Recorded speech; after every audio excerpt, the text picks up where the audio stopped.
আজ শনিবার আমরা চলে এসেছি মাছের দোকানে মাছ কিনতে।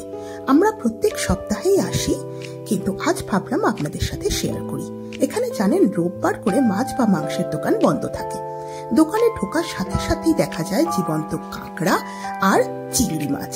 তাছাড়াও আছে এখানে আরো বিভিন্ন রকমের সামুদ্রিক মাছ, যেমন স্যালমন, ম্যাকরেল, আরো অনেক কিছু।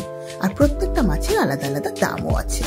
এইসব মাছের ব্যাপারে যদি বিস্তারিত জানতে চান তাহলে অবশ্যই আমাকে কমেন্ট করে জানাবেন। আর আজকে আমরা কিনে এনেছিলাম বাজার থেকে স্যালমন মাছ। এটা হলো মাছের মাথা, যার দাম ছিল ভারতীয় টাকায় প্রায় ৮০ টাকার মতো। আর এই স্যালমন মাছের লেগস গুলোর দাম ছিল প্রতি কিলোতে ৩০০০ টাকা ভারতীয় টাকায়।